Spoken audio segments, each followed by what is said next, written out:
আপনারা যদি সর্বস্তরে কৃষকের উৎপাদন ও বিপণন সুরক্ষা নিয়ে কৃষকের কৃষি পণ্যের ন্যায্য মূল্য নিশ্চিত করা। আপনাদের জিজ্ঞেস করতে হবে কৃষকের উৎপাদন, কৃষি উৎপাদন নয় কেন, সেটা টেকনিক্যাল ল্যাঙ্গুয়েজ। কৃষকের উৎপাদন বলা আছে। কৃষি উৎপাদন করতে গেলে ইউজ কৃষি উৎপাদন, কৃষকের উৎপাদনকে আমরা ন্যায্য মূল্যে যাতে পায় বিপণন সেই সুযোগের জন্য নিশ্চিত করা, এটা হেডলাইন করেছি।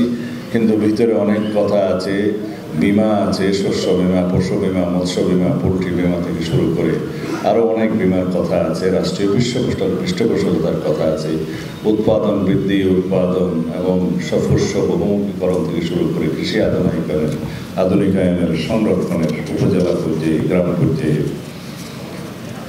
কোল্ড স্টোরেজ সহ অন্যান্যভাবে কীভাবে ন্যাচারালি সংরক্ষণ করা যায় বহু পদ্ধতি উদ্ভাবন হয়েছে। এমনকি সেখানে বিদ্যুতের ব্যবহার ছাড়াও আজকাল প্রিজার্ভেশনের অনেক পদ্ধতি আবিষ্কৃত হয়েছে। সেগুলো করার মধ্য দিয়ে কৃষকের মেরুদণ্ডকেই শক্ত করতে হবে।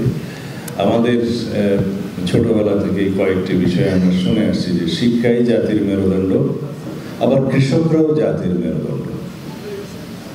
সেই কৃষকদের জন্য আমরা শিক্ষা এবং স্বাস্থ্য ব্যবস্থা নিশ্চিত করার জন্য এখানে অঙ্গীকার করা হয়েছে। লাস্ট লাইন আপনারা দেখবেন, কৃষক পরিবার শিক্ষা ও স্বাস্থ্যসেবার বিশেষ সহায়তা প্রাপ্ত হবেন। যেহেতু আমরা কৃষি নির্ভর দেশ, বক্তা একজন আগে বলে গেলেন যে এখন 40 থেকে 50% জিডিপির কন্ট্রিবিউশন হচ্ছে জিডিপির কৃষির। এটা আগে আমাদের সময় ছিল 60%। এটা আস্তে আস্তে কমছে, কারণ শিল্প এবং অন্যান্য বিষয়গুলো জিডিপির সেই খাতগুলো এখন কিছুটা দখল করে নিচ্ছে।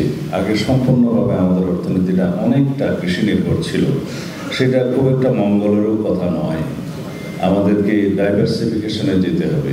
সেই হিসাবে কৃষিকেও আমরা পরিহার করতে পারবো না।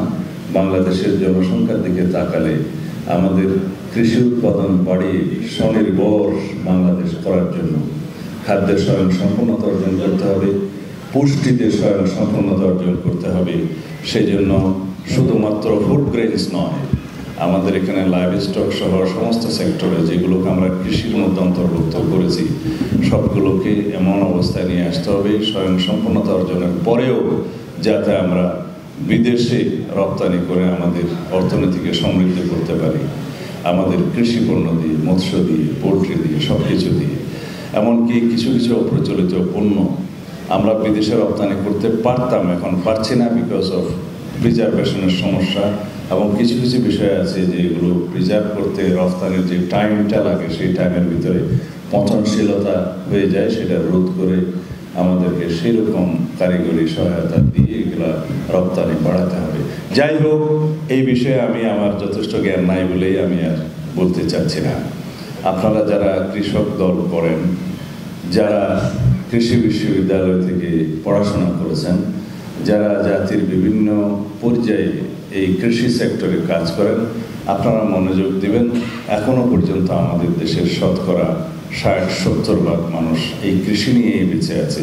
তারা বাঁচলে বাংলাদেশ বাঁচবে, তারা সুস্থ থাকলে বাংলাদেশ সুস্থ থাকবে, তাদের সন্তানরা শিক্ষায় শিক্ষিত হলে বাংলাদেশ শিক্ষিত হবে। এই বাণীটা আপনাদের পৌঁছে দিতে হবে এবং এই লক্ষ্যে কাজ করতে হবে।